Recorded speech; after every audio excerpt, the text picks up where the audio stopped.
And it is time for sports updates on Breakfast Central. I am Udoka Njoku. Now going straight to what happened in the World Cup games yesterday, Kylian Mbappe has scored more goals than both Cristiano Ronaldo and the late footballing legend Diego Maradona. Mbappe added 2 more goals to his tally when France played Poland in their last 16 clash at the Thumama Stadium on Sunday afternoon.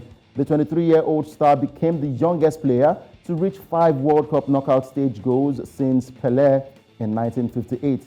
Mbappe's goals has also landed him top of the standings for the Golden Boot race, having scored 5 goals in 4 games. Mbappe scored 9 World Cup goals, with 5 of those coming in Qatar and the remaining 4 having taken place in 2018 when France won the title in Russia. So talking about France now, striker Olivier Giroud also made history on Sunday by taking the title of France's all-time top goal scorer after he scored against Poland at the World Cup in Qatar. The AC Milan striker was level with Thierry Henry coming into France's 4th match of the tournament and became the outright holder after his goal at the Thumama Stadium. The 36-year-old scored his 52nd goal for his country against Poland with a simple, classy finish. And over to the second game that was played, talking about the Battle of Lions. The 3 Lions of England will meet France in the World Cup quarterfinals on Saturday after they demolished the Lions of Teranga, Senegal, at the Albert Stadium. Jordan Henderson's opener, where he converted a Jude Bellingham cross, set England on their way after a tricky spell during which Ismaila Sarr missed a chance from close range. Harry Kane followed up with a fierce shot before halftime that saw the skipper score his first goal in Qatar.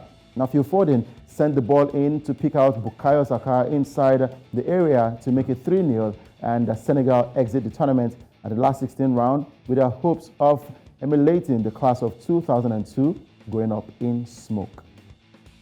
Looking at the results now from the last 16 games played so far, Netherlands defeated USA 3-1. It was Argentina beating Australia 2-1. France defeated Poland 3-1.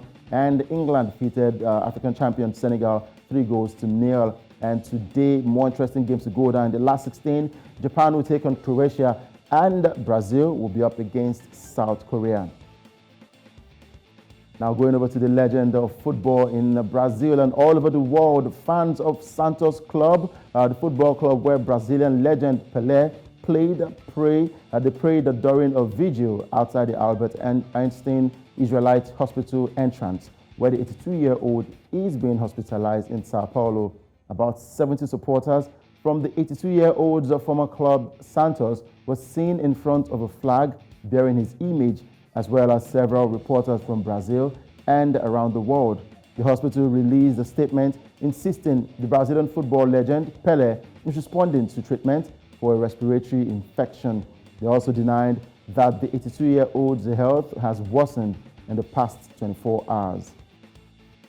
And over to something that happened that seems funny, but quite serious and a harm to sports and football all over the world. A mid-season friendly between Hearts and Spanish side Almeria was abandoned in the first half following on-pitch altercations involving the 2 sets of players. The score was 1-0 to the Spanish side when a late challenge from Alex Cochrane on an Almeria defender caused his opponents to push back before teammates from both sides joined the commotion. Now, Cochrane was sent off alongside Almeria's Rodrigo Eli following their involvement. A coaching staff became involved while the match officials tried to calm the situation, although a truce could not be reached and it was decided to curtail proceedings in Marbella. That's quite a sad one happening over there with friendly games. I mean, football is meant to unite everyone all around the world, not to cause violence on the football pitch and off the football pitch. Remember what happened with the Morocco fans in Belgium? Moroccans were celebrating the fact that Morocco qualified for the last 16, and the Belgians found it very, very hard to bear because Belgium crashed out during the group stage of the tournament, and it caused a bit of uproar over there in Brussels. But of course, it's been settled now, and football, like the FIFA president said, is meant to bring peace and not disunity. And that's a wrap on Sports Update on Breakfast Central. I am Udoka Njoku. Back to you, Olive and Osarage. Thank you very much, Udoka. Are you one of those who expected Senegal to somehow, some way get across? Funny, it was quite funny yesterday because I was rushing home And everyone I met on the road, I was just pushing them off the road just because I wanted to see Senegal beat England. And the Teranga Lions were tamed and were you really expecting Senegal to beat England? I mean, I was. You see, it's something about Africans now. We need to come up to the fact that we need to stop being afraid of the European teams. We need to step up to the game it's not a thing Senegal of fear. are African champions. No, listen. So it's not a thing of fear, right? is. So when Saudi did it against was it Argentina, Yeah.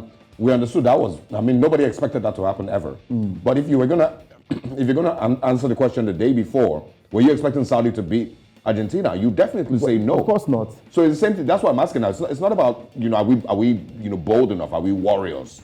Teranga Lions. I was actually expecting Senegal. I was expecting Senegal to actually turn up against England, probably take the game to extra time or even penalties, give them something, give them a run for their money. But it looked like it was easy after 20 minutes of that game because Senegal got a chance to score. It didn't happen for them, and England tore them apart. It was would you think that it was more of a defeated mindset after a while? They just felt.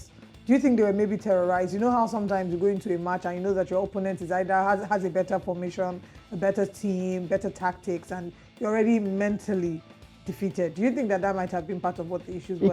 It could happen to any team. And just before that game, I also learned that the coach, Ali Cisse, made some changes in the formation on how Senegal play, and it did affect them. We saw Kalidou Koulibaly making a lot of mistakes, and the goalkeeper as well. Edward Mendy, who is supposed to be the best goalkeeper in the world, he acted like he was just starting, probably was in the academy, and it was quite shameful watching him display that way yesterday for Senegal. It was not, it was an embarrassing outing for Senegal, and I felt like they felt defeated just before the game started. And again, just the star man, the talisman was not there. Sadio Mane, who's been injured all the while. No, but Sadio Mane wasn't in the last match, and they still played a very good game. They qualified from the group stage. Why not go in with that same zeal and spirit to go on and play against England? I mean, it's a battle of lions. Maybe it was just a tactical issue that they had. The coach probably just got some things wrong, and they also, like you've said, felt defeated even before the game started. Well, the coach did these changes, right? Yeah. The question is now that it's reflected, have we heard anything from the coach? Has he maybe taken accountability to say it was my move that caused them to play that bad game? Yeah, well, we're waiting to hear from him. I'm sure by now he would have actually dropped a statement. And before that game, we heard reports that he wasn't feeling too well before that game. But yeah, the deal has been done, and Senegal has crashed out. And to Olive, I really do not like how you called Mbappe's name. Come on, you called him with so much love and affection. Why? Why would you do such a thing? You are jealous of a young man that's making the world proud. Oh my God! A man who is breaking records. I'm breaking records too. Don't worry, Udoka. Oh wow, nice. Can I call your name nicely now? Thank you very much, Udoka. Udoka, thanks for stopping by. Thank you very much. All right.